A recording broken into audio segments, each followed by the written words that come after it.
গাড়িতে নিজের পরিচয় লেখা স্টিকার দেখে নাকি ছুটে আসবে জনগণ। কারো শখ যে প্রতিষ্ঠানে চাকরি করেন ব্যক্তিগত গাড়িতে সেখানকার পরিচয় ব্যবহার করা, কেউ বা নাকি অন্যের দেখাদেখি জরুরি লেখা আলগা স্টিকার ব্যবহার করেন গাড়িতে। ঢাকার সড়কে চোখ কপালে ওঠার মতো এমন নানা বিষয় নিয়ে আবুল কালাম আজাদের অনুসন্ধান। কোনো প্রাতিষ্ঠানিক পরিচয়ই নেই, অথচ সত্য ও ন্যায়ের কণ্ঠস্বর স্লোগানে দাপিয়ে বেড়ান রাজপথ।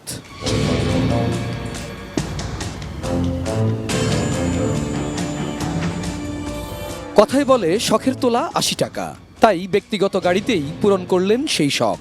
আমার একটা হবি ছিল যে আমি যে ডিপার্টমেন্টে জব করব তার একটা স্টিকার থাকবে। আইনজীবী পরিচয় লেখা আলগা স্টিকার থাকলেই কোর্ট কাছারিতে গাড়ি পার্কিং এর সুযোগ মেলে।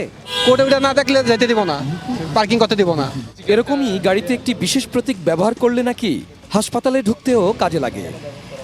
না, এটা তো আঙ্কেলের গাড়ির তো হাসপাতালে ঢুকতে গেলে ওইটা মানে একটা চিহ্ন রইলো যে দেখলো হাসপাতালের গাড়ি। জরুরি খাদ্যপণ্য, জরুরি ওষুধ পণ্য সরবরাহ কাজে নিয়োজিত, জরুরি ডাক্তার পরিবহন, এমন কত যে আলগা স্টিকার ব্যবহার হচ্ছে গাড়িতে, হিসেব নেই কোনো। হরতাল বা এইসব ইয়েতে হয়, সেক্ষেত্রে আমরা এক্সপোর্টের যেসব কাজগুলো আছে এগুলো দিয়ে আমরা করে থাকি আর কি। দুই সময় রং পার্কিং করা হয় তা মালের জন্য, বড় কোম্পানি এরা এইসব গাড়িগুলি সিঙ্গেল দেয় না পুলিশের। তেমন কোনো সুবিধাই নাকি মেলে না, তাহলে বাড়তি টাকা খরচ করে কেন নেমপ্লেট লাগিয়েছেন?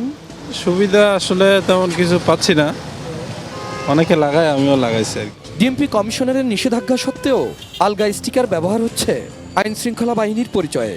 অপব্যবহার হচ্ছে না তো? বিলাসবহুল এই বিএমডব্লিউ গাড়ির নম্বর প্লেট বাম্পারের কাছেই ছিল। হঠাৎ এমন পরিবর্তন দেখে অবাক হওয়ারই কথা। কেসটা নেই, তো কেসের জন্য এখানে টেম্পোরারি এতে রাখা হয়েছে। কাউন্সিলর গাড়িতে না থাকলেও ঢাকার বুকে গাজীপুর সিটি কর্পোরেশনের একজন ওয়ার্ড কাউন্সিলরের গাড়িতে কেন এমন স্টিকারের ব্যবহার? এই গাড়িটা দেখলে ডাক দিতে পারে যে কাউন্সিলর সাহেব দাঁড়ান, আমার এই সমস্যা। Abul Kalam Azad, ATN news, Dhaka.